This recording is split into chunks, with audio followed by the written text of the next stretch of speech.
Hello everyone, welcome to all of you in exam guru. दोस्तों, इस video में हम लोग एयरफोर्स वाई ग्रुप एग्जाम 2023 के लिए जीके एंड जीएस के इंपॉर्टेंट 15 क्वेश्चंस का सॉल्यूशन करने वाले हैं।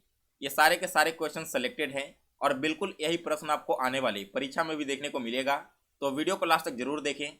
इसके अलावा दोस्तों, अगर आप इन सारे क्वेश्चन का पीडीएफ फाइल डाउनलोड करना चाहते हैं तो पीडीएफ फाइल आपको मेरे टेलीग्राम चैनल पर मिल जाएगा और टेलीग्राम चैनल का लिंक मैंने इसी वीडियो के डिस्क्रिप्शन बॉक्स में दे दिया है।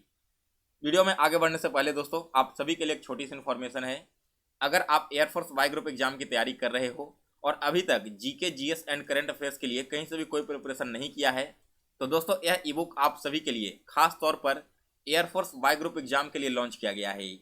हाल ही में जनवरी 2023 में जो एयरफोर्स वाई ग्रुप का एग्जाम हुआ था, वहां पर GK GS and current affairs के 90% से भी ज़्यादा क्वेश्चंस आपको डायरेक्ट इसी ई बुक से देखने को मिल गया था। इसमें मैंने आप सभी के लिए 1000 इंपॉर्टेंट जीके एंड जीएस के टॉपिक वाइज सारे क्वेश्चंस इंक्लूड कर रखे हैं। दोस्तों, अगर आप एक बार इस ई बुक को पढ़ लेते हो तो आपको कहीं से भी और कुछ पढ़कर जाने की जरूरत नहीं पड़ेगी।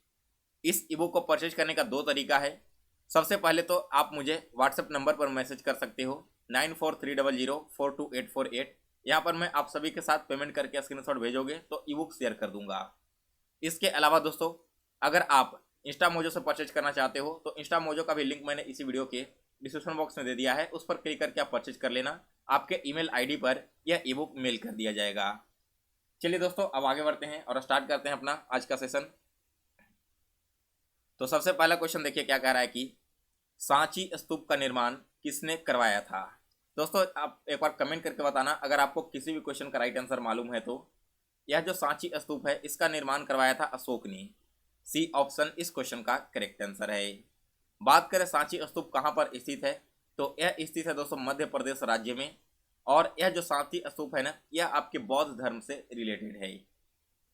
नेक्स्ट क्वेश्चन देखेंगे, question number 2। Bhakra Nangal dam is built on this river. आपको बताना है कि जो भाखड़ा नंगल बांध है वो किस नदी के ऊपर में बना हुआ है। ऑप्शन है झेलम, चिनाब, रावी या फिर सतलज। तो इस क्वेश्चन का राइट आंसर है दोस्तों ऑप्शन नंबर डी, सतलज। यह जो भाखड़ा नंगल बांध है ना, यह सतलज नदी के ऊपर में बना हुआ है। बात हो रही है यहाँ पर सतलज नदी की, तो इसके रिगार्डिंग दो इंपॉर्टेंट फैक्ट एग्जाम में पूछे जाते हैं। पहला फैक्ट है कि सतलज नदी का ट्रिब्यूटरीज क्या क्या है, यानी कि इनकी सहायक नदियाँ कौन कौन सी है। तो दोस्तों, इसकी सहायक नदी में आ जाता है स्पीति, ब्यास, इसके अलावा चेनाब। ठीक है। और अगर मैं बात करूँ सतलज नदी के उद्गम स्थल की, तो इसका जो उद्गम स्थल है वो तिब्बत की पहाड़ी है। ठीक है। तिब्बत की पहाड़ी से निकलकर यह सतलज नदी भारत के अलग अलग राज्यों में बहती है। इसके बाद अगला क्वेश्चन देखेंगे, क्वेश्चन नंबर 3 है, राज्यपाल का कार्यकाल कितने दिनों का होता है।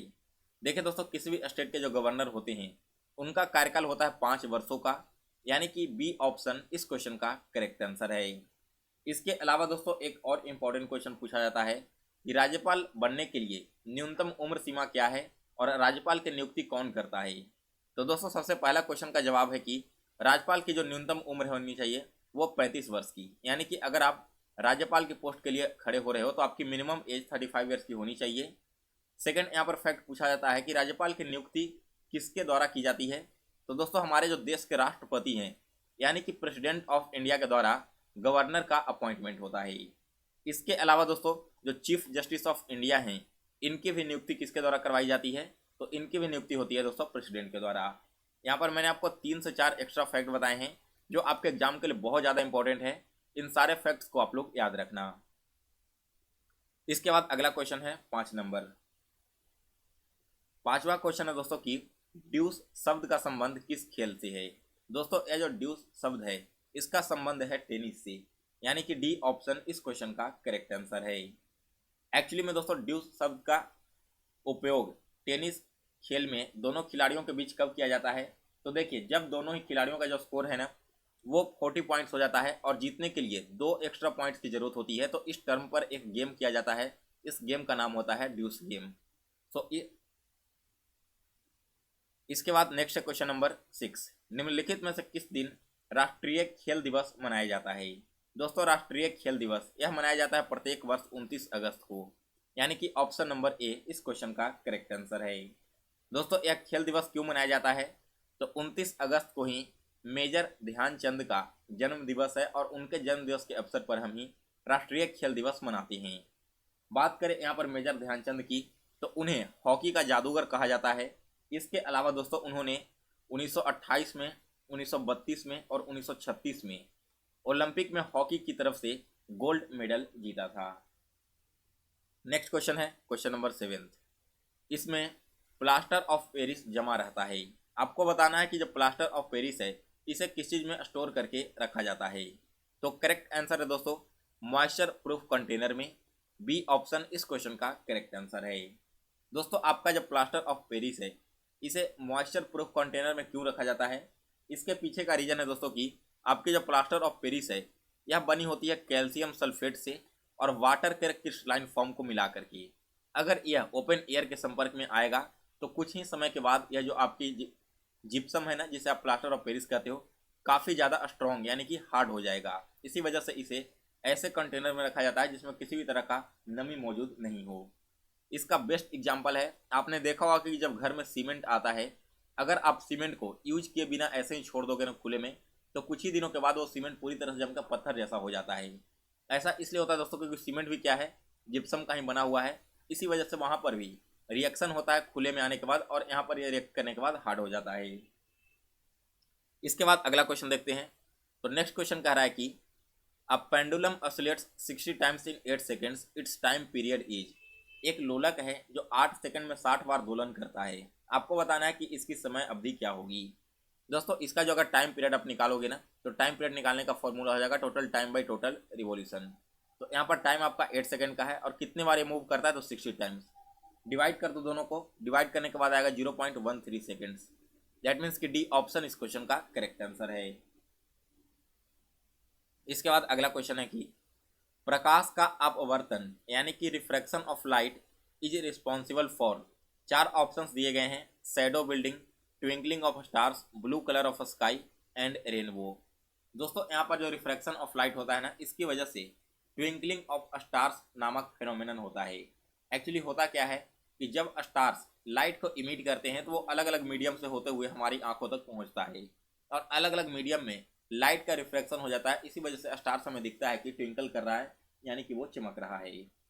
एक बहुत ही इंपॉर्टेंट क्वेश्चन यहाँ पर पूछा जाता है दोस्तों कि स्टार्स तो ट्विंकल करते हैं लेकिन प्लेनेट ट्विंकल क्यों नहीं करते हैं। तो इसका सबसे इम्पोर्टेंट रीजन यह है दोस्तों कि स्टार्स जो है ना वो एक पॉइंट ऑफ लाइट का सोर्स है, ठीक है, इसलिए वो यहाँ पर इमिट करते हैं। लेकिन जो प्लेनेट है ना वो किसी खास पॉइंट ऑफ लाइट का सोर्स नहीं बल्कि कलेक्शन है एक पूरे पॉइंट ऑफ लाइट का। इसी वजह से प्लेनेट में से किसी भी प्रकार का रिफ्लेक्शन देखने को नहीं मिलता है, जबकि स्टार्स में एक अच्छा खासा में ट्विंकलिंग टाइप का रिफ्लेक्शन देखने को मिल जाता है। इसके बाद अगला क्वेश्चन है who first prepared the small pox vaccine, यानी कि चेचक का टीका सबसे पहले किसने तैयार किया था। दोस्तों यह जो चेचक का टीका है यह तैयार किया गया था एडवर्ड जेनर के द्वारा। बी ऑप्शन इस क्वेश्चन का करेक्ट आंसर है। एक इंपॉर्टेंट क्वेश्चन और यहाँ पर पूछा जा सकता है, यह जो स्मॉल पॉक्स है यानी कि चेचक यह किसके कारण से होता है, बैक्टीरिया के कारण से, वायरस के कारण से या फिर फंगी के कारण से। तो करेक्ट आंसर है दोस्तों वायरस, ठीक है। यह जो चेचक रोग है यह वायरस के कारण से होता है। इसके बाद अगला क्वेश्चन है निम्नलिखित में से कौन दूध को दही में बदल देता है। दोस्तों दूध को दही में बदलने का काम करता है लैक्टोबैसिलस, यानी कि बी ऑप्शन इस क्वेश्चन का करेक्ट आंसर है। इसके बाद अगला क्वेश्चन है महात्मा गांधी की अध्यक्षता में कांग्रेस का एकमात्र वार्षिक अधिवेशन कौन सा था। दोस्तों कांग्रेस के अलग अलग अधिवेशन होते थे हर साल। आपको बताना है कि इनमें से एकमात्र कौन सा ऐसा अधिवेशन है जिसमें महात्मा गांधी ने प्रिसाइड किया था। तो करेक्ट आंसर है दोस्तों ऑप्शन नंबर बी। 1924 में बेलगांव में एक अधिवेशन हुआ था जिसकी अध्यक्षता महात्मा गांधी ने की थी। इसके बाद अगला क्वेश्चन है संसद के दोनों सदनों की संयुक्त बैठक की अध्यक्षता कौन करता है। दोस्तों यह क्वेश्चन कई बार एयरफोर्स बायो ग्रुप एग्जाम में रिपीट हो चुका है और इस बार भी पूछे जाने की बहुत ज़्यादा संभावना है। यहाँ पर दोस्तों जो आपकी 2 हाउसेस होते हैं ना, इन सभी की जो ज्वाइंट मीटिंग होगी उसे प्रिसाइड्स करने का काम होता है स्पीकर का, यानी कि सी ऑप्शन इस क्वेश्चन का करेक्ट आंसर है। सो गाइस इसी के साथ आज आपका जीके एंड जीएस का सेशन समाप्त हो गया। अगर आपको आज का यह वीडियो पसंद आया हो तो एक बार कमेंट करके बता देना। इसके अलावा भी दोस्तों आप सभी लोग वीडियो को लाइक एंड शेयर जरूर करें। साथ ही में दोस्तों जितने भी नए कैंडिडेट इस चैनल पर जुड़े हैं, आप सभी से रिक्वेस्ट है कि चैनल को सब्सक्राइब कर इसके बेल नोटिफिकेशन को ऑन कर लें, ताकि जब भी मैं कोई नई वीडियो अपलोड करूं तो उसका नोटिफिकेशन सबसे पहले आप सभी तक पहुंच जाए। मिलते हैं दोस्तों फिर से एक नए वीडियो में, तब तक के लिए जय हिंद, जय भारत।